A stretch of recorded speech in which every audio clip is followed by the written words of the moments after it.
O curso, na verdade, né, promovido pelo Grupo Viana, tendo você como instrutora, não poderia ter sido melhor, tá? É um curso diferenciado, é um curso bastante diferenciado, né? Se bem que é o segundo curso que eu faço, mas eu ouço muito de colegas comentar a respeito de tantos outros cursos. E o que que ocorre? O que eu achei interessante, além do rico acervo proposto, é que o curso ele era atualizado constantemente. Ou seja, Sim, a cada nova norma, nova medida provisória, nova acórdão que saía, você alimentava, né, atualizava o curso. Ou seja, nós estávamos lá no módulo 6, por exemplo, e você informava no chat que tinha implementado o módulo 1. Isso é muito enriquecedor, né? E diferente, não é normal se ver isso. Isso demonstra a importância e, sobretudo, a seriedade da instituição que promove o curso. Tá? Gostei muito do curso em todos os aspectos e esse aspecto chamou muita atenção. excelente, Joaquim, muito bacana. E se você puder me falar um pouquinho da sua trajetória, o que você, como é que você entrou aí na área de licitações, como é que você se deparou aí com esse ramo aí, né? Professora Flávia, é o seguinte, na verdade, quando eu entrei no mercado de trabalho, iniciei como servidor público, né? Certo. E o meu primeiro emprego no âmbito do serviço público foi como auxiliar administrativo. Uhum. E aí, isso lá por volta de 2007, né, lá por volta de 2007. Naquela ocasião, eu lembro que o órgão da qual eu fazia parte me nomeou para ser membro da comissão de licitação. E no ano seguinte, para a equipe de apoio nos pregões, né? Paralelo a isso, né, eu fui me formando, né, fiz a graduação na área de ciências exatas. Ciências exatas. E eu sou matemático de formação. Olha só que legal. Mas comigo aconteceu isso, né? Eu sou professor de matemática, inclusive. E aí eu lembro que num determinado dia, numa determinada ocasião, eu tive alguma dúvida, não lembro bem qual foi a dúvida. Aí eu fui para a internet, né? Uhum. Pesquisar acerca dessa dúvida. E aí quando eu botei lá no Google, foi me remetido um vídeo no YouTuber e foi nesse vídeo que eu lhe conheci. Aí Legal. de pronto eu achei muito interessante a forma como você aborda o tema, né? A dúvida que eu busquei foi sanada naquele momento ali, Ótimo. naquela Ótimo. consulta virtual. E aí eu observei que você falava do famoso passo a passo, né? Da roda Uhum. traduzida do método Viana. Isso, isso. E, na verdade, eu fiz um curso de licitação já faz alguns anos, né? Uhum. Também é AD, tá? Certo. Uma outra instituição. Só que aí de lá para cá eu sempre estava na ativa, porém preso às questões das legislações, né? Sempre lendo legislação.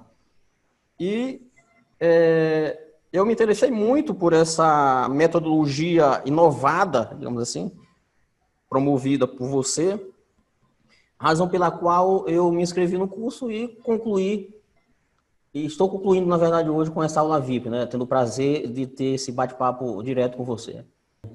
Existia alguns assuntos que eu imaginava que sabia, né? Mas sabia muito pouco, quase nada. E, e aí isso me enriqueceu muito, né, tá? Eu me consideraria, digamos, mediano e após esse curso eu posso me considerar um nível bem mais avançado, Nível certo? master.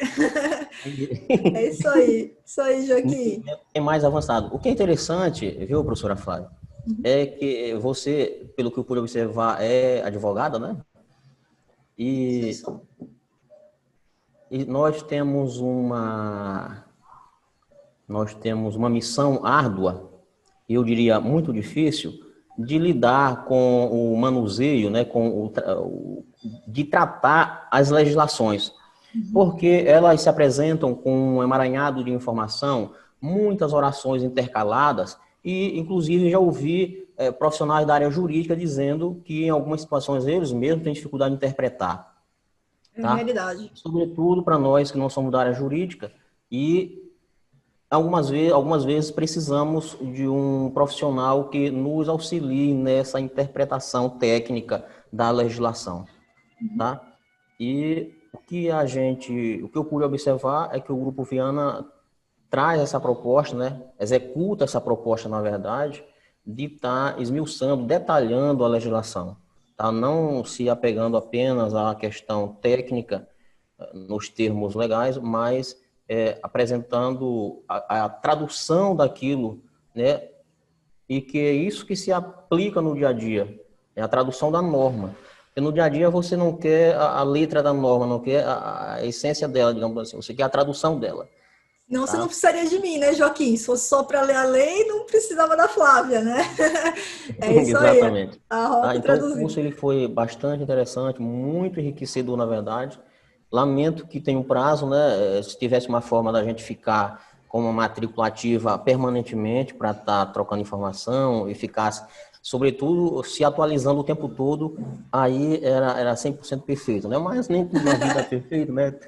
Ah, ótimo, Joaquim. Então, ó, parabéns pela sua conclusão, também por buscar esse conhecimento, porque não é todo mundo que busca, e a sua história foi muito emocionante para mim, porque meu pai também é matemático, né? Eu não sei se você já assistiu a história lá como eu comecei, mas meu pai começou assim, numa briga, num jogo de futebol, professor de matemática, e jogaram ele para as licitações lá na Telesp em um mês. Matemático, ele teve que implementar o sistema de licitações, e aí ele começou a dar aula, e aí, em 1989, ele fundou o Grupo Viana, né? Então, é uma história bem parecida lá, né? Sem a briga do jogo de futebol, mas como é que surgiu aí na área de licitações.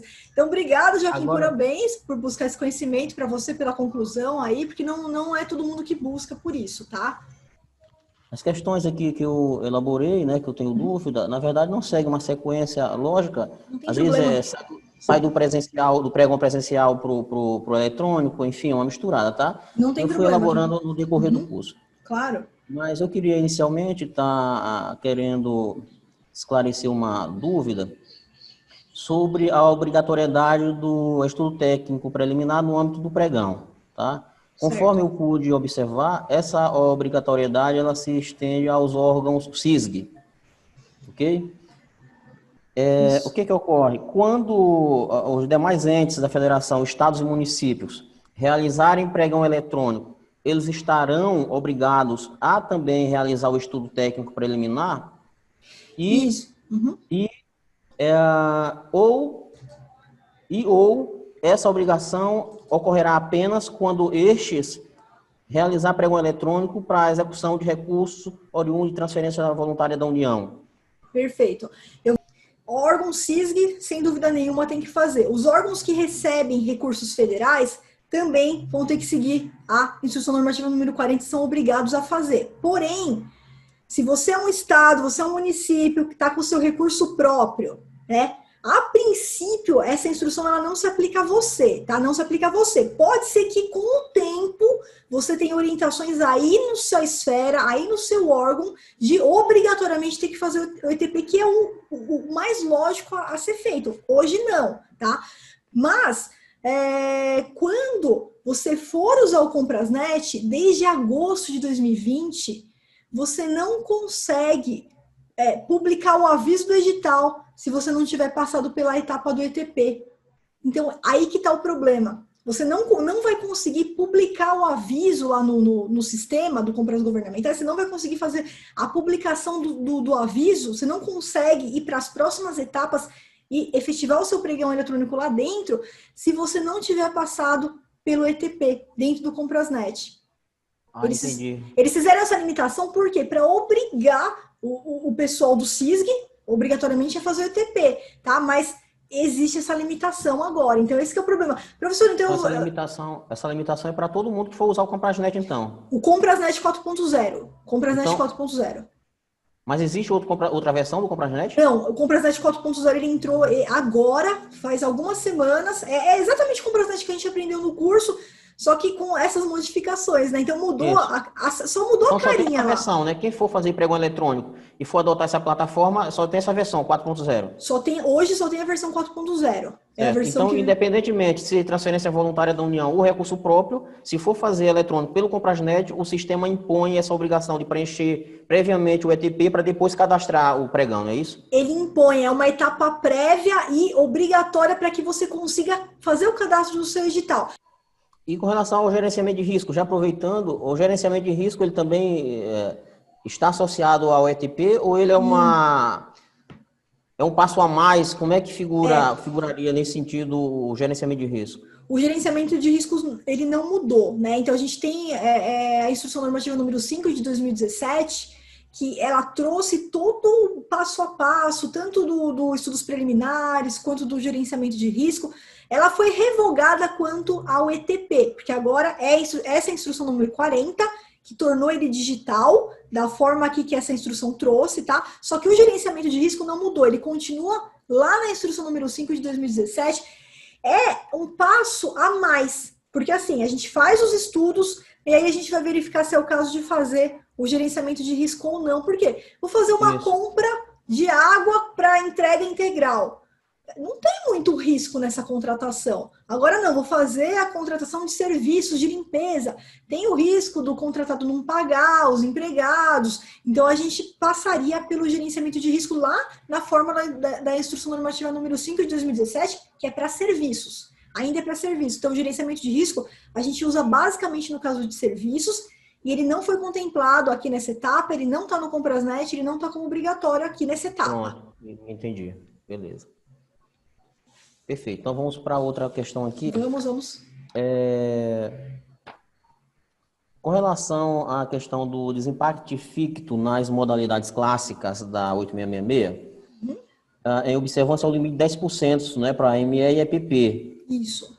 Onde elas, se havendo necessidade, poderão dar lance final cobrindo, né, o preço da empresa considerada normal, digamos assim. Uhum. Ao ocorrer isso, ela terá que apresentar uma nova proposta adequada a esse valor vencedor? Ela terá que apresentar novo documento de proposta? Isso, Joaquim. Tanto no pregão presencial quanto nas modalidades clássicas, como a gente está lá pessoalmente participando, o que geralmente o pregoeiro e a comissão de licitação faz? Nesse caso aí, então a empresa ela dá um novo lance, ela dá a cobertura, mudou o valor originário da proposta dela. Então, lá na hora mesmo, a própria comissão, o próprio pregoeiro presencial, ele fala, olha, eu vou te dar aqui um prazo de 2 dias, você tem como me encaminhar esse documento, essa proposta assinada, readequada ao lance vencedor. Então, isso é muito comum. Muito comum. Porque no pregão é comum, né? Eu sou habituado a fazer no pregão.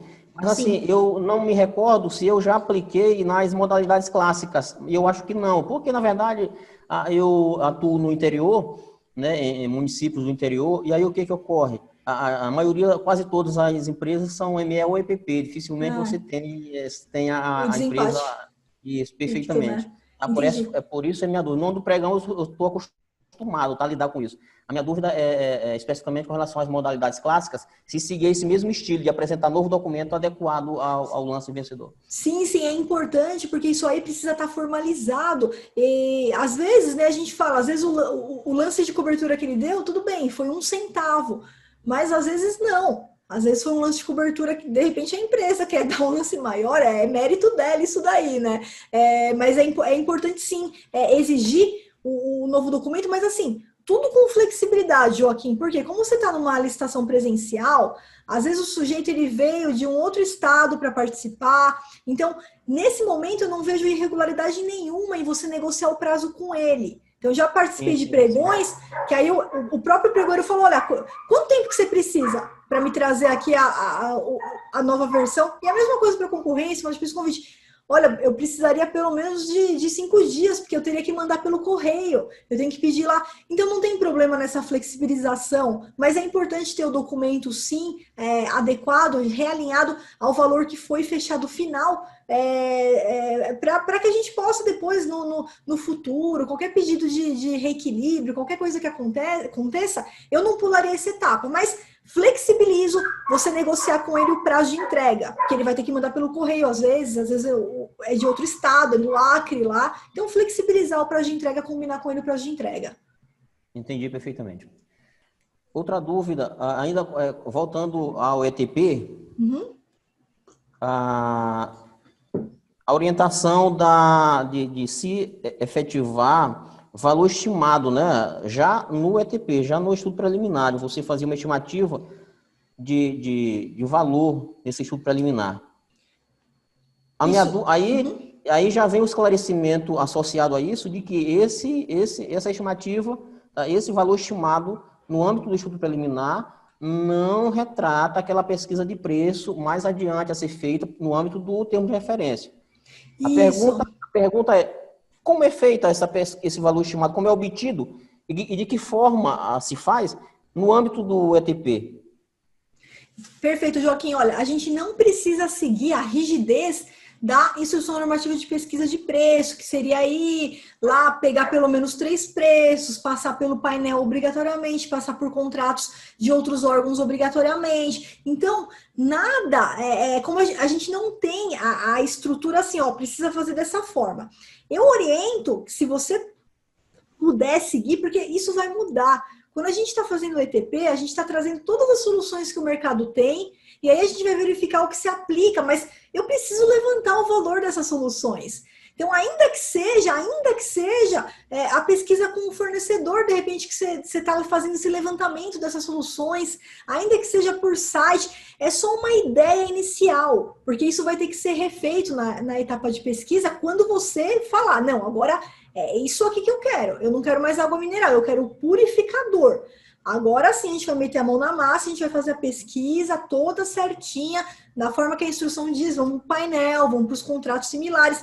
Então, nada impede que você utilize nessa fase do ETP o que for mais fácil. Posso usar o painel? Pode usar o painel. Se você encontrar um objeto similar, pode usar. Agora, se é mais fácil, você já está lá falando com o fornecedor. Tem alunos meus que, dependendo do objeto, às vezes o servidor ele não tem conhecimento daquele objeto, que nem é obrigatório ele ter, e ele faz uma chamada pública para uma reunião, né? Tem um servidor que é amigo meu, que ele é médico, ele precisava comprar aqueles aparelhos de fazer exames no coração. Ele chamou todo mundo, fez uma convocação, ó, por favor, vamos todo mundo, reunião pública, eu quero que vocês me apresentem o que o mercado tem. E aí todo mundo foi lá, apresentou o que era bom, o que não era, fez um levantamento de preço, teve uma ideia do que o órgão pode gastar também, né? Então, é algo bem assim, informal, digamos assim, nessa etapa. Pode usar o painel? Pode usar de coleta direta com esses fornecedores, está fazendo reunião? Pode usar site? Pode usar, né? E aí depois a gente efetivamente ter uma pesquisa formal com todos os parâmetros bonitinho. Certo. Para concluir esse item, a figura do ETP digital, como o próprio nome já remete digital, você já faz direto no sistema, né? No Comprasnet. Se quiser, já faz direto. Não precisa mais estar elaborando ele previamente para depois estar importando não, né? Já faz direto. Isso, você já faz direto. Nada impede que você tenha um ETP híbrido. Por quê? Porque dependendo da solução que você vai levantar, às vezes você tem uma documentação que é híbrida que você não tem disponível lá no computador e isso vai implementar a sua pasta, o seu processo. Ainda mais se o seu processo em município geralmente não é eletrônico, é em papel ainda. Então, você pode ter algumas soluções, a parte que vai complementar o seu processo. No seu processo tem que constar tudo, tá? Nos autos do processo precisa constar tudo. Entendi. Eu já vi órgão a questionar, estamos falando de ETP e que mais à frente seria TR, termo de referência, né? Termo de referência. Eu já vi órgão de controle criticar a não existência do orçamento estimado no termo de referência. O que eu acho um contrassenso, um equívoco, devo dizer isso, porque o termo de referência é que vai nortear, é que vai estabelecer as diretrizes para a elaboração das pesquisas de preço. Porque quem for fornecer pesquisa de preço precisa saber das condições de futuro contrato, esses mecanismos todos que corroboram para uma formalização de cotação, de pesquisa segura. Logo, se o TR estabelece essa diretriz e ele nasce antes das pesquisas, é óbvio que ele não vai ter o valor estimado nele. Uhum.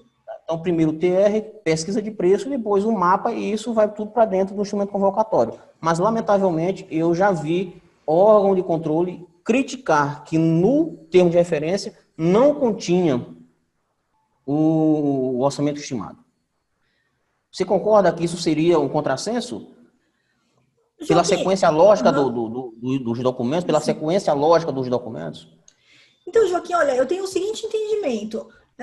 O orçamento estimativo, ele pode ou não ser, só para concluir, ele pode ou não ser um anexo do edital. Então, assim, se a gente tiver uma modalidade de concorrência, tomada de preços do convite, o orçamento estimativo, ele, obrigatoriamente, ele acaba sendo um anexo do edital. Agora, se esse orçamento estimativo vai estar dentro do termo de referência, né, ou do projeto básico, ou a parte, isso para mim não muda nada. Eu até ensino como ele sendo um documento realmente à parte, tá? Então, eu concordo que no final de tudo, não sei se foi isso talvez que o órgão de controle quis dizer, no final de tudo, depois de ter feito termos de referência, depois de ter feito a pesquisa, que talvez ele quis dizer que o orçamento teria que ser integrado dentro do TR, consolidando o TR num documento único com orçamento estimativo. Talvez foi isso que ele quis dizer, né? Eu Não, ele não adentrou não. nessas minúcias, foi taxativo, né? A ausência de orçamento estimado no termo de referência.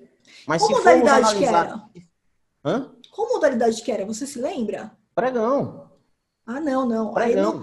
no pregão é um contrassenso total, Não, porque era pregão. Aí por não. quê? Porque se você for analisar a natureza dos documentos e a sua origem, né, o seu nascidouro, eu queria encontrar uma disposição em contrário, uma manifestação em contrário, em dizer que você primeiro faz pesquisa de preço e, portanto, vai ter orçamento e depois TR. Eu não consigo entender isso. Primeiro é TR, porque vai estabelecer as diretrizes, Uhum. para depois pesquisa. Quando você vai fazer a pesquisa, você tem que saber exatamente o que vai ser comprado ou contratado. Você tem que saber Claro. exatamente. Nada implica, Joaquim, que esses dois documentos estejam sendo feitos concomitantemente. Por que eu estou falando isso? Porque, às vezes, no TR a gente está levantando as soluções, só que, de repente, as especificações que a gente está levantando, a gente não vai ter dinheiro para pagar.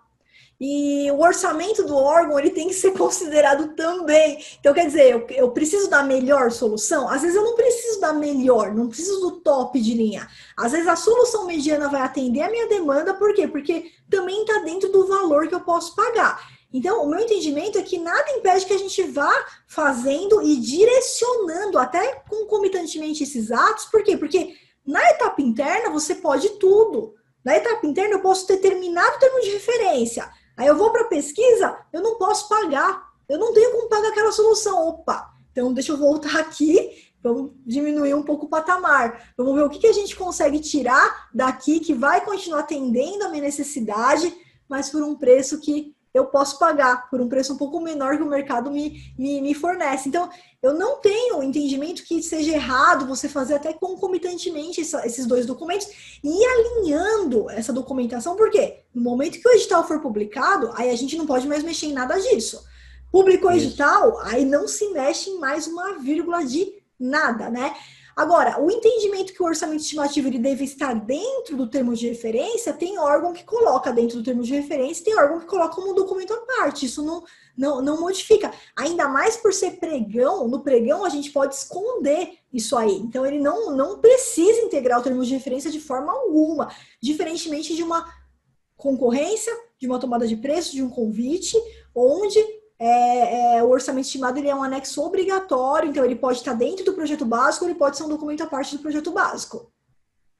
Certo, entendi perfeitamente. Pois é, essa é o entendimento que eu tenho também, que eu tinha. Uhum. Professora, com relação a pregão eletrônico, aí com a nova legislação, com o novo decreto 10.024, Certo? ao cadastrar a proposta no sistema, Uhum. falando aí do ComprasNet, você tem que já também anexar ela, bem como a documentação habilitatória, Bem como a tá? documentação. Previamente, Isso. certo? Isso O que mesmo. ocorre? Aí, determinado dia e horário, abriu-se a sessão. Tá? Abriu-se a sessão. Aí a licitação eram vários itens. Demorou a fase de lance 2, 3 dias fazendo o lance. Ok? Ok. Lá pelo quarto, quinto dia que o pregoeiro foi fazer a habilitação. Uhum. A dúvida é a seguinte: quando o licitante anexou a documentação habilitatória, ele esqueceu algo, ou seja, está lá em desacordo, mandou em desacordo, né? Esqueceu um documento. Esse documento não está no SICAF, mas no lapso desses dias, no decorrer da fase de lance e tal, mas antes da habilitação, ou seja, em outras palavras, entre a abertura da licitação e o momento da habilitação, ele vai lá no SICAF e atualiza. Habilita ou inabilita?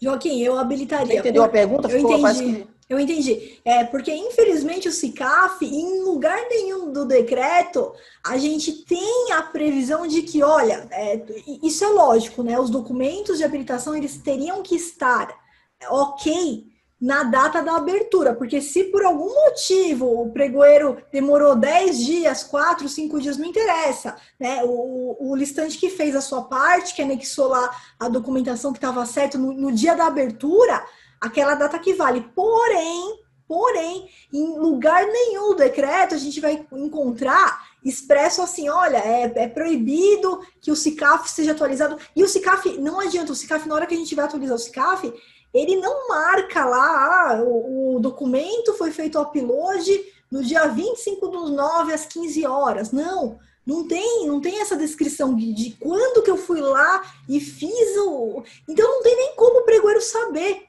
se o licitante, ele... e veja por outro lado, Joaquim, quero até te levantar aqui uma outra questão. Vamos supor que meu documento estava certo, né? No dia da abertura estava certo, só que aí demorou 10 dias para você julgar o pregão. Aí lá eu vou continuar atualizando meu SICAF, né? Então eu habilitaria sem dúvida nenhuma, porque o SICAF estando ok no momento que a gente vai fazer a análise, eu não tenho nenhuma regra que diga que eu não posso aceitar o SICAF que foi atualizado nesse meio tempo. Aí que tá. Então habilitaria. Eu habilitaria sem dúvida nenhuma. E Mesmo, mais... mesmo, mesmo havendo a pendência lá no início, mesmo essa pendência exista quando ele fez o anexo da documentação. Não, peraí. O documento que está no SICAF, na hora que você vai consultar o SICAF, vamos supor, certidão... A federal não, porque ela vai automática. Vamos falar da certidão municipal, que eu tenho que fazer o upload da municipal. Vamos supor, o edital pediu a certidão municipal, tá? Só que assim, o próprio decreto está escrito assim, ó, anexar os documentos que não constem do SICAF. O decreto está dizendo isso, anexar os documentos que não constem do SICAF. Então, a princípio, a certidão municipal pode constar do SICAF, tá? Só que aí você só vai fazer a habilitação daqui 10 dias. Quando você entrar para fazer a habilitação, você não tem como saber, não vai ter lá escrito, olha, ele fez o upload da certidão dele ontem. Não dá, você vai entrar lá e vai estar... Mas veja só, professora, eu vou dar um outro exemplo. A licitação abriu hoje, né? A sessão foi aberta hoje. Aí ele cadastrou ontem e ele mandou a falência dele vencida, um exemplo, mandou vencida. Aí a licitação se arrasta por 3 dias. Daqui a 4, aí nesse período ele corre lá na comarca dele e pega a certidão de falência. Aí ele não pode mais anexar no sistema. Aí ele pega junto no SICAF. Ou seja, lá no documento em que foi anexo, na documentação habilitatória anexa ao sistema, existe uma pendência, ela está vencida. Ou poderia nem estar lá. Mas enquanto a licitação correu na fase de lance, tá? Sem chegar ainda na fase habilitatória, no exame habilitatório, ele conseguiu a renovação da falência dele e juntou no SICAF. Então, assim, previamente ele estava com pendência, né? Na abertura da sessão existia a pendência, porém, no ato da habilitação, em consulta ao SICAF, ela já estava lá. Essa é a Sim, pergunta. sim. Habilita ou inabilita? Você habilita por quê? É o que eu estou te falando. Os documentos que estão no SICAF, ele não precisaria nem ter colocado lá no sistema. É porque os documentos que estão no SICAF, a gente faz análise pelo próprio SICAF. O edital, se ele for seguir o decreto 2024, está escrito assim, ó, anexar somente documentos que não constem do SICAF. Que Só não que ele constem do anexou SICAF. depois, mas ele anexou depois da abertura. Não, mas você não tem Só- como saber. Ninguém vai ter Pois como é. saber isso, nem o órgão de controle. É o que Mas eu se tô te ela tem, falando. Na hora que eu mas se vou ela tiver com a data colocar, de emissão, e se o documento lá tiver com a data de emissão, por exemplo, a falência vai ter uma data de emissão, o órgão vai expedir com uma data de emissão. certo? Então, pela data de emissão do documento, você vai observar que ela foi juntada depois da abertura. Sim, sim. Eu queria até aproveitar para abrir um parêntese, se nós fizéssemos, né, deixa eu encontrar o termo adequado, um comparativo com o presencial, onde tem que entregar um envelope fechado, aí não se Não, discutiria, não, não, né? não, de forma Não, nenhuma. eu só estou É, fazendo um paralelo, né? Um paralelo. Eu tô dizendo, sim. a regra é outra, a regra a A ser regra é aplicada é outra. outra. A regra é outra. Porque Mas o se nós fôssemos fazer esse paralelo, né, esse comparativo, de que se ele não cumpriu ali no momento, né, naquele exato momento em que anexou e que juntou, em tese uhum, ele estaria inabilitado. inabilitado. Porém, Inabilitado. lá no SICAF, como eu falei, ele vai juntar, você não sabe que hora e que dia ele juntou, mas Uhum. possa que o documento tem uma data de expedição. Aí você vai ver que esse documento foi juntado lá posterior à data de abertura. Não tem problema, Joaquim, porque no Mesmo assim de... habilita. Mesmo assim Mesmo habilita. assim, você vai habilitar. Por quê? Porque o decreto 2024, ele tem a seguinte previsão, tá? Só para você ter uma ideia. Qualquer análise em órgão emissor, meio de prova da internet, ele vale como prova legal. Então, por exemplo, no pregão eletrônico, isso só vale para pregão eletrônico, tá? Somente para pregão eletrônico. Eu vou até pegar o decreto aqui, você já deixa anotado o artigo. Como mudou, eu estava acostumada com 5450, eu sabia tudo de cabeça. Agora eu ainda tô decorando aqui os dispositivos, que é a mesma previsão, só mudou o número do artigo. Quer ver? Meio oficial de prova. Aqui, ó, é artigo 43, parágrafo 3º, decreto 10.024, artigo 43, parágrafo 3º. A verificação pelo órgão ou entidade promotora nos sites eletrônicos oficiais dos órgãos emissores constitui meio de prova legal para fim de habilitação. Por que eu quis levantar isso para você? Vamos supor que ele foi lá e vou mudar o documento aqui, a certidão municipal, vamos voltar para o municipal. Ele anexou vencida, tá? Estava vencida. Você vai constar o SICAF, não está no SICAF, ou está vencida. Você podia entrar lá no site emissor, somente para certidões que a gente consegue, que é de falência também, no site do TJ eu também consigo fazer essa verificação. Você, como pregoeiro, consegue baixar o documento, juntar no processo e aplicar o artigo 43, parágrafo 3º. Isso só vale para o pregão eletrônico, não vale mais para nenhuma modalidade, nenhuma, tá?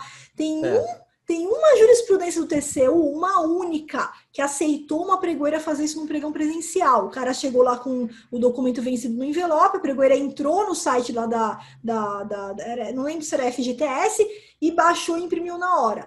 O TCU aceitou, mas eu não concordo de forma nenhuma com isso daí, tá? Presencial é uma coisa, eletrônico é outra, porque a gente tem o próprio decreto 5450 já autorizava isso daí, tá? Que mesmo que não estivesse no SICAV, eu podia fazer a consulta no site do órgão emissor, dando ok, habilitar o sujeito. Então, quanto mais o SICAF, é direito dele, ainda que ele tenha feito essa desculpa a palavra, mas foi uma burrada, porque os documentos que estão no SICAF, a gente não anexa previamente. A gente só vai anexar lá os documentos que não estão no SICAF, por exemplo, atestado de capacidade técnica.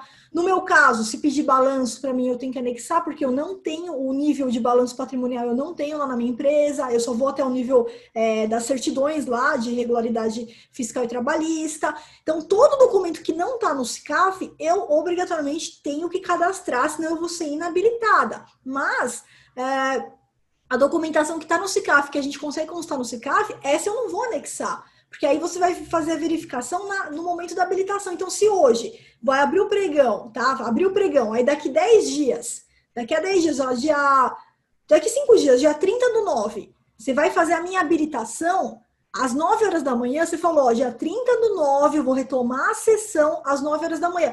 Às 8 da manhã eu vou entrar no SICAF e vou atualizar meu documento. E você vai ter que aceitar. Entendi. Né? Então, é exclusivo para o pregão eletrônico, é exclusivo, Isso não se aplica em outra. seria possível, por exemplo, aplicar por analogia no anexo da proposta também? No anexo da proposta, você Por disse exemplo, eles. quando o pregoeiro solicitar o anexo da proposta ao lance vencedor, né, aquele anexo final, Tá, e isso ocorre antes da habilitação, né, porque isso. Tá na fase isso ocorre antes da anterior. habilitação, né, fase anterior.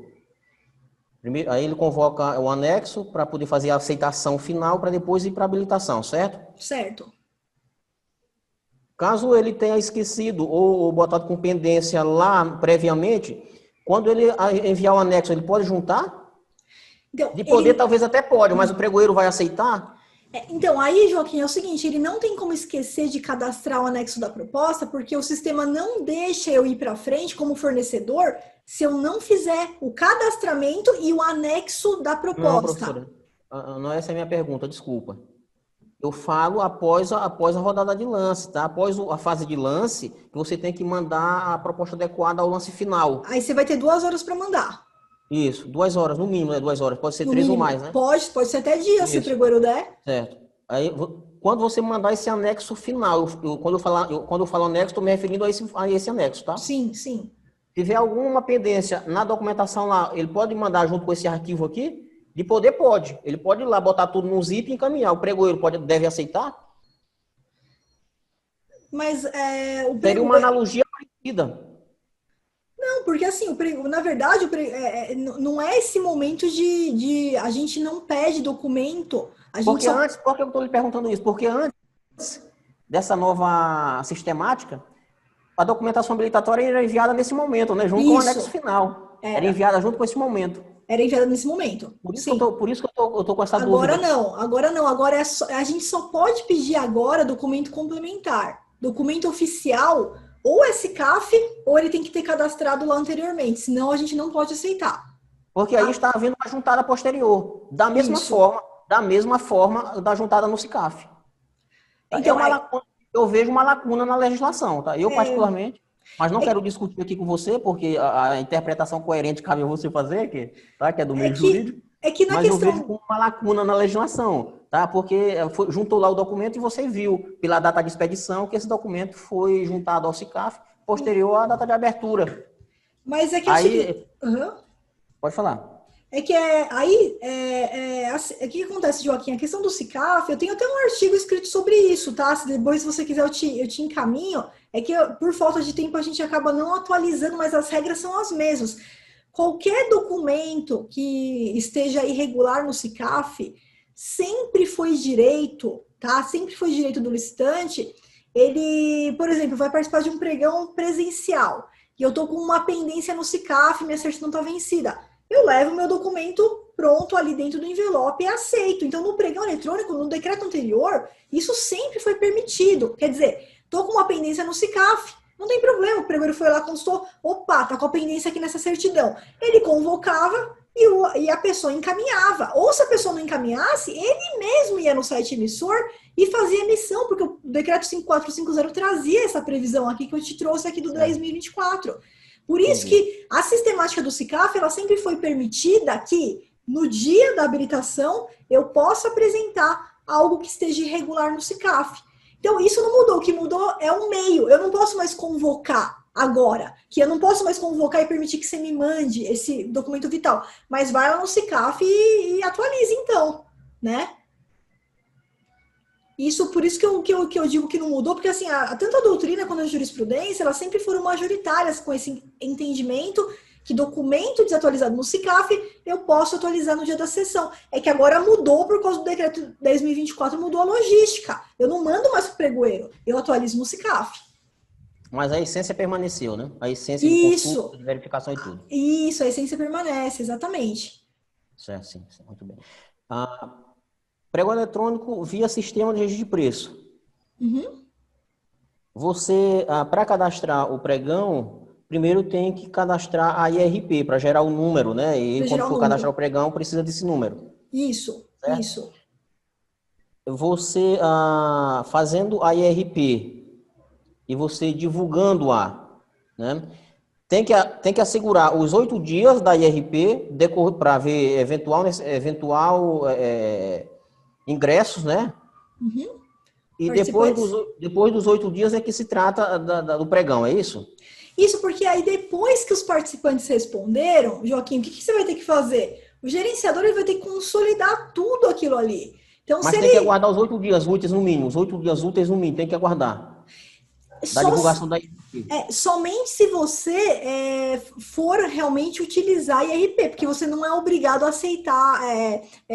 Se você não for um órgão federal, tá? Você pode ter uma legislação um pouco diferenciada. É que E não lá obriga a divulgação, né? Para não obrigar a divulgação. Isso, exatamente. Porque os órgãos CISG, eles têm que seguir isso daí, não tem jeito. Mas até recentemente eu regravei o vídeo da IRP, recentemente eu coloquei lá no próprio no nosso curso, que quando você for órgão federal, muda o botão que aparece, inclusive ele muda. Para órgão que não é CISG, você tem a opção de não fazer a divulgação, porque você pode ter uma legislação diferenciada para você. Agora, salvo engano, lá naquele vídeo, você disse que uma vez não divulgando a IRP, isso tem que estar devidamente justificado nos autos, né? Parece-me que você diz isso, orienta isso, Isso, né? mas Tem que justificar nos autos a não divulgação da IRP. Então, mas isso é para o decreto 7892, que é um decreto que se aplica para quem? Para os órgãos administração pública direta, autárquica, fundacional federal. Ah, tá. Como o decreto de SRP é um decreto federal, é o decreto federal que trouxe a obrigatoriedade de utilização do IRP. Mas pode ser que no município, no estado, não exista essa obrigatoriedade. E aí você vai poder seguir a legislação do município. Como você trabalha muito com municípios, por isso que é importante isso ficar claro, que o decreto de SRP é um decreto federal. Agora, se você falar, não, professor, aqui no município os caras copiaram e colaram até a vírgula, tá igual aqui, e baixaram uma norma de SRP. Aí vai ter que seguir exatamente a IRP que fala, só não vai ter que ser justificado. Se não utilizar, tem que ser justificado. Qual seria a implicação, né? Qual seria a implicação, como que o órgão de controle viria, caso alguém utilizasse uma norma dessa federal sem que tivesse uma específica local?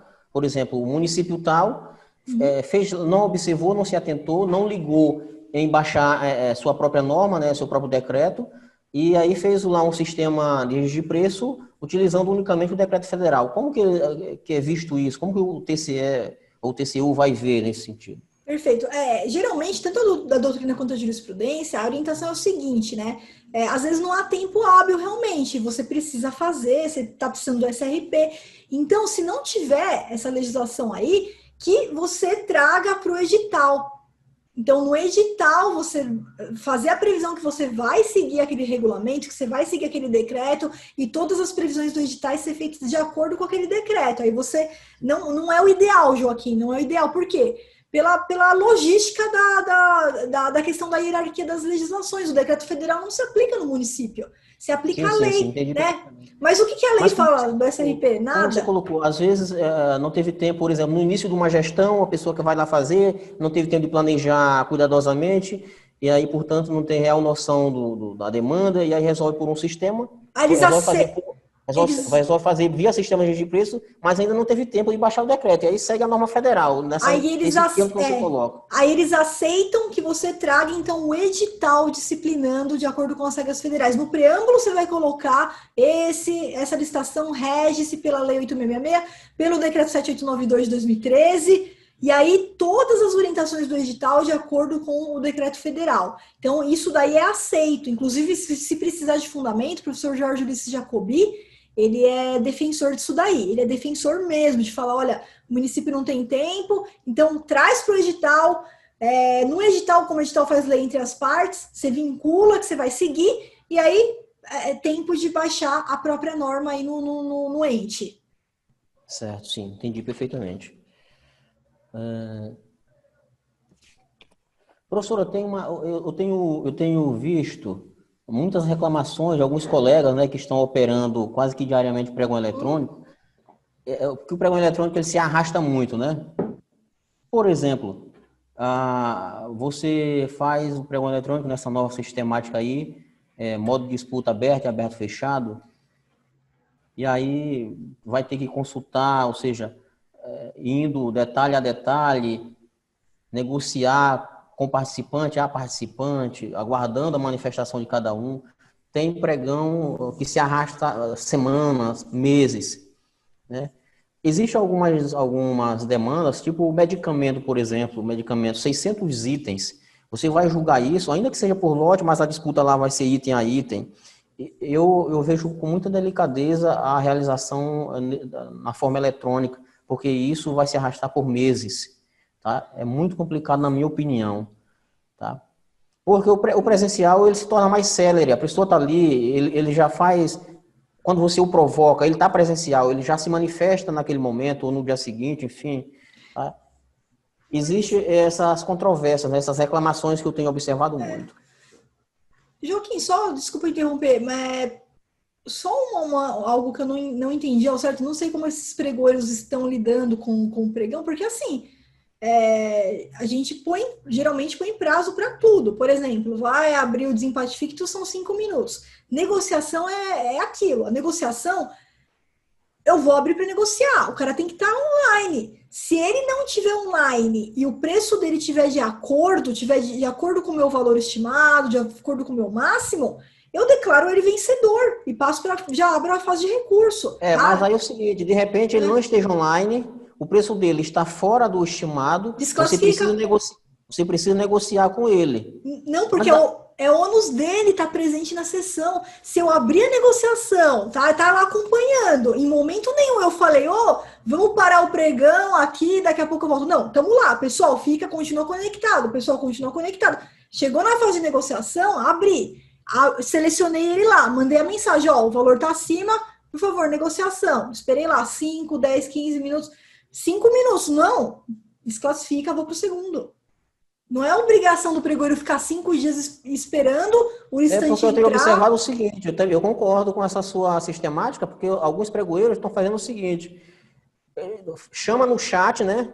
Chama lá no chat, aí o cara não está online, aí ele vai lá correr atrás no telefone do cidadão. Cidadão, entra lá, se tu não tem interesse, entra lá e diz que não tem interesse para mim poder ir pro próximo. Não. Tem pregoeiro fazendo assim. Não precisa. E se isso está acontecendo, Joaquim, se isso é uma vertente, eu não tenho dúvida nenhuma de afirmar para você. Abriu a negociação, a pessoa não estava lá, problema dela. Se o valor está acima do máximo, desclassifica e vai para o próximo. Agora, se quiser deixar isso bem claro, põe até no edital, olha, abrindo para negociação, são 5 minutos, são 10 minutos, nem precisa colocar isso no edital, isso é lógico, desde que, Joaquim, não seja aquela situação que a gente comenta no curso, que o pregoeiro chega e fala, olha, pessoal, acabou o expediente, tá? Então estamos terminando aqui, vai embora.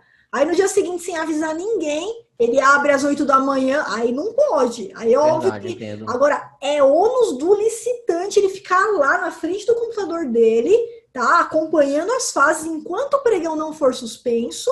Pregão não foi suspenso? Ótimo, eu tenho que ficar lá. É meu dever. Outro dia, uma aluna minha do curso de analista, né, de fornecedor, falou: eu achei um absurdo aqui porque eu perdi a fase recursal, porque o pregoeiro abriu a fase recursal 5h30 e já tinha acabado o expediente da minha empresa. Eu falei, minha amiga, você dormiu, dançou e não dá. Tinha acabado o expediente na sua empresa, só que o pregoeiro, ele não tinha terminado o pregão. Aquele pregão, de repente, poderia ir até às 7 horas da noite. Tem tribunal que trabalha até às 7 horas da noite. Você tem que ficar lá. Então, enquanto ele não suspender, fim do expediente acabou. Retoma amanhã, 8 horas. É ônus do licitante ficar na frente do computador. Então, abriu negociação, o cara não respondeu, tchau. Desclassifica, vai. Se quiser ligar, pedir para a equipe de apoio ligar, tal, mas não tem que ficar esperando o cara declinar para seguir à frente. Então, por isso que eu não concordo aí com essa questão que vai se estender e falar que vai fazer o presencial por causa disso, que aí eu acho que você vai ter problema no órgão de controle, né? Vai ter órgão... Porque não tem justificativa para isso daí que eles estão fazendo. Esperar 5 dias o cara aparecer para responder, não tem. Quando o orçamento é estimado é sigiloso, após a fase de lance, é oportuno torná-lo público. Isso. Essa Isso. publicidade, ela se estende em geral ou se estende somente àquele participante que está ali a ser negociado? E a forma de se tornar isso público? Pois é, Joaquim, isso daí a gente está com um grande problema nisso aí, porque público, é geral. Qualquer um, qualquer Isso. cidadão que chegar lá, pedir vistas aos autos, vai ter. Só que ah, nenhum lugar veio escrito, em momento nenhum, olha, o pregoeiro vai ter que falar no chat. Ah, o pregoeiro vai ter que suspender a sessão. Não, não veio essa determinação em lugar nenhum. Então, cada um está fazendo do jeito que quer. O que está acontecendo? Está acontecendo que está público? Tá. Só que, para você ter acesso aos nossos processos, teria que vir aqui pedir vista aos nossos processos, ou eletronicamente pedir vista aos autos do processo. E não dá tempo de fazer isso enquanto eu estou participando do pregão. Então, Isso. a consequência prática, qual que é? Que eu vou até o final sem saber o valor. É isso que eu estou orientando os alunos fornecedores. Mas o pregoeiro, ele pode, por exemplo, eu sou pregoeiro, a professora Flávia é a participante lá, licitante. Uhum. Aí o meu orçamento estimado é R$ 20, o seu está 25. Aí eu peço que se você aceita a negociação de R$ 19, ou então no máximo 20, o teto do estimado. Mas eu tenho que dizer para você qual é o estimado? Ou eu apenas coloco um valor lá de referência para você tentar chegar até aquele valor? Como é que é? Não, na verdade você não põe nada, Joaquim. Se você quiser tornar público nesse momento no chat, louvável. Louvável a sua atitude, tá? Só que não é isso que os pregoeiros estão fazendo. Porque tem pregoeiro dizendo assim, o seu preço está acima do estimado, é bom, você tem que baixar, né? Isso, seu é preço só está isso. acima do... Mas o pregoeiro não diz qual é o estimado. Porque se o pregoeiro dissesse o estimado, eu já ia dizer, não tenho interesse, estimado está fora da minha realidade. Ou então se ele disser, meu estimado é R$ 20, eu digo, tudo bem, então dá para me chegar até o 20. Não, é só isso, Joaquim. É isso que acontecia antes até mesmo dessa questão do orçamento sigiloso, tá? Por quê? O pregoeiro pode blefar, tá? O pregoeiro pode blefar, isso. né? Então ele você chega... sugere o quê? Você sugere o quê? Recomenda o quê? Que o pregoeiro informa qual é o estimado? Não, eu recomendo que primeiro ele tente negociar, o seu valor tá ainda acima, faz um preço melhor, né? De vendedor mesmo, tentar uma negociação de vendedor. Por quê? A partir do momento que você fala para ele quanto é, você falou 25, mas de repente o cara te dá 20. Se você disser quanto é, ele vai pendurar. Ele vai pendurar aqui, naquilo ali. Então, primeira Isso. coisa que você tem que fazer é tentar negociar como vendedor mesmo de loja de sapatos. Você vai comprar lá, o cara tenta te empurrar de qualquer jeito o sapato. Então, você fala, olha, tá muito acima, faz um preço legal aí, vamos negociar, dá um preço melhor, senão não tem condição, né? E ver o que ele vai dar. Aí ele dá Mas aí, de repente, ele dá um lance, ainda não adequou, dá outro, ainda não chegou. Aí você vai insistindo. Aí você tem que informar. Aí você tem que informar assim, o seu valor ainda está acima do estimado, eu vou te desclassificar. Aí ele vai te perguntar, mas qual que é o seu valor estimado? Tá? Eu não vejo problema em você falar, porque já tornou-se público nesse momento. Porque já é público, perfeitamente. Tá? Mas antes de você falar, tenta negociar um pouquinho para ver se ele mesmo... Eu peguei uma turma de curso em company, o que eles faziam lá? Tinha, entre lances, a gente estabelecia um valor mínimo, né, entre um lance e outro. Só que você tem que deixar aquele valor mínimo. Se o cara quiser dar um valor maior, por exemplo, R$ 100 entre um lance e outro. Então tá R$ 1.000, o próximo lance que eu tenho que dar é pelo menos 900. Mas eu posso querer dar 800, eu posso querer dar 700, já diminui. Não, o que o órgão fazia? Eles pegavam uma calculadora e ficavam calculando ali o centavo. Então, ele já chegava para o próximo listante e falava, o seu lance tem que ser de 33,1450. Aí o cara falava 33,1450. Aí eu falei, não, gente, coloca que é um valor mínimo, lá, sei lá, R$ 20, R$ 30, mas deixa em aberto. De repente, ele vai dar um lance bem mais vantajoso que esse, e o pregão vai andar mais rápido, né? Então, por isso que eu digo assim, você auto-sugerir o valor, ele vai pendurar naquilo lá. Professora, eu entendi perfeitamente. Existe recomendação de que o edital ele traga a variação, né? Ele estabeleça a variação entre lances. Entre lances. Para não ficar naquele pinga-pinga, né? Isso, para não ficar... E para modo aberto é obrigatório. Modo aberto agora é obrigatório. Isso. Agora eu tenho uma dúvida, é o seguinte. Tem uma licitação de vários itens. Tem itens que o valor é altíssimo. Aí talvez lhe permitisse você dar uma variação de 50, 100 mil reais. mas tem item que a variação é de centavos, né? O item é bem baratinho, o Isso, item é 5 centavos. isso. Como é que fica a dosagem disso? É sempre bom senso na hora do pregão. Então, o edital não precisa estabelecer o centavo. Ah, vai ter um lance mínimo de R$ 100. Não. O edital, ele pode trazer uma regra genérica. Eu tô falando, desculpa, peraí, vamos só diferenciar. Eu tô falando do presencial primeiro, Joaquim. Primeiro do presencial. No presencial, o edital, ele traz uma regra genérica e o pregoeiro, na hora mesmo, usando bom senso, ele vai falar, ó, lance mínimo de R$ 100. Opa, agora... Nesse item. Mudou de item, agora... ele pode dosar. Não, e ele pode dosar no mesmo item. De repente, a disputa começa a ficar muito acirrada, aí o cara fala, pô, pregoeiro, R$ 100 não dá para tirar, mas eu consigo tirar 50. Então tá, pessoal, diminuindo o valor mínimo para 50, vamos embora, 50. Isso. Opa, diminui para 50. Então, no presencial, você tem toda a flexibilidade para fazer isso. O edital traz só de forma genérica. Ó, Perfeito. pregoeiro. Agora, no eletrônico não tem como, por quê? Porque você tem que cadastrar lá no No momento sistema que previamente, né? Informar previamente no sistema. Isso, E aí, como aí faz? você tem que colocar o mínimo possível. Se você sabe que vai chegar numa disputa de centavo, você vai ter que colocar centavos. Aí você bota, por exemplo, lá você tem itens que ele custa 10 centavos. Aí você pode, bota 2 centavos a pode variação. pode pôr 1 centavo. 1 centavo isso. Mas você vai ter item de R$ 100.000, o valor unitário de um item, digamos assim. Né? Ou então de R$ 10.000 unitário. Aí o cara vai tirar 1 centavo de 10 mil, né? Não, porque se a licitação é por item, a licitação por item... A cada cadastro de um item você informa o valor a ser... Isso, é independente. E se for por lote, é do valor global. Então, aí é o lance sobre o valor, entendeu? Então, a cada item a ser cadastrado, você informa a variação daquele item. Porque é uma licitação independente, você vai ter que fazer um cadastro por item. Estava esquecendo esse detalhe, realmente. Sim, com relação ao pregão eletrônico, quando você está lá conversando e tal, se você abrir o chat bilateral com o fornecedor, né, com o participante, e você chamar um outro, esse chat que estava aberto, ele fecha. Isso. Agora, a pergunta é, segue da mesma forma quando você solicita o anexo da proposta adequada ao último lance? Você pode convocar vários ao mesmo tempo?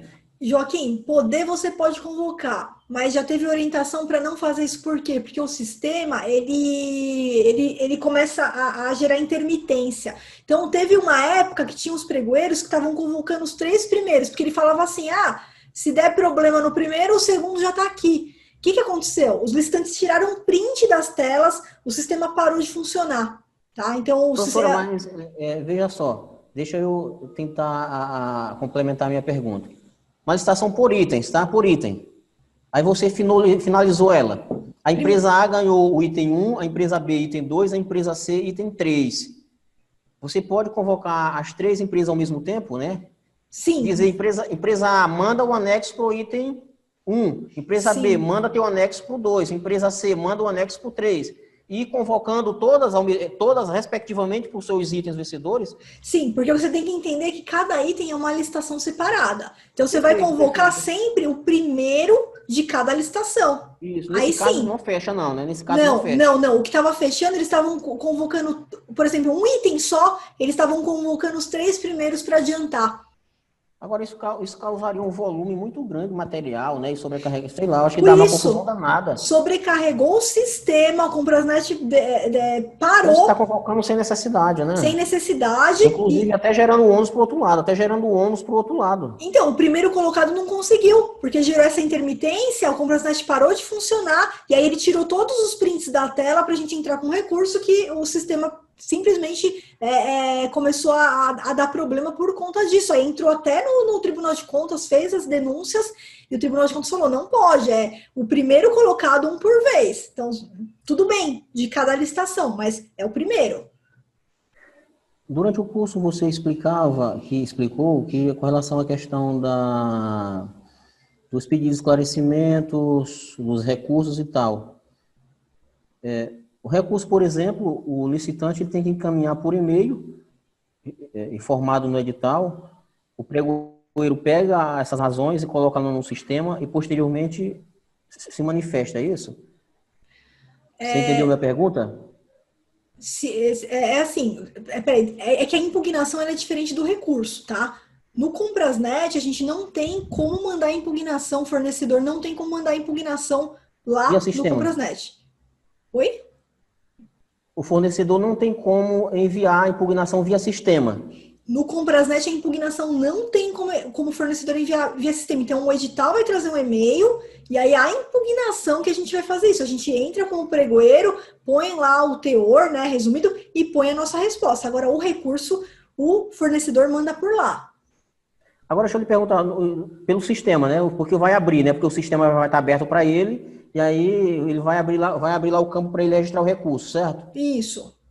Esse recurso, ele é feito em formato de mensagem lá no próprio sistema, ou em formato de peça para anexar, em formato de documento, como é o tanto Não. faz? É em formato de mensagem. Aí o que vai acontecer? Isso vai ser normal, tá? O fornecedor não vai conseguir, de repente, colocar todas as razões lá.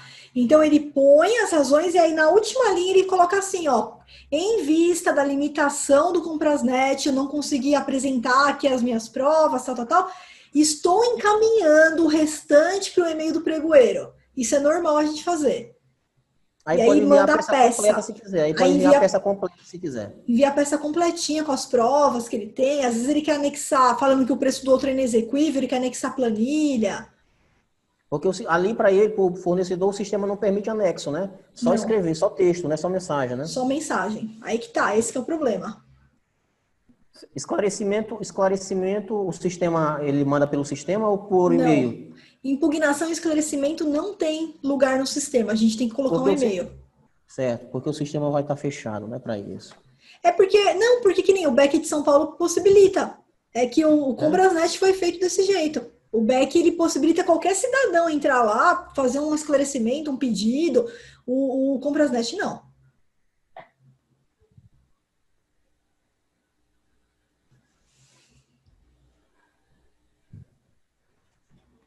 Professor, eu acho que no mais era isso que eu tinha para ver. Já passamos muito tempo, já tomei muito seu tempo, Fico feliz tá em certo? ajudar, Joaquim. Então eu Perfeito, que queria, bom que a gente sanou aí as queria dúvidas. aproveitar o ensejo para agradecer, tá certo? O tempo que estive com vocês lá na plataforma e por essa aula direta, tá? Por esse bate-papo direto. Perfeito, Joaquim. Eu que agradeço aí, espero ter ajudado.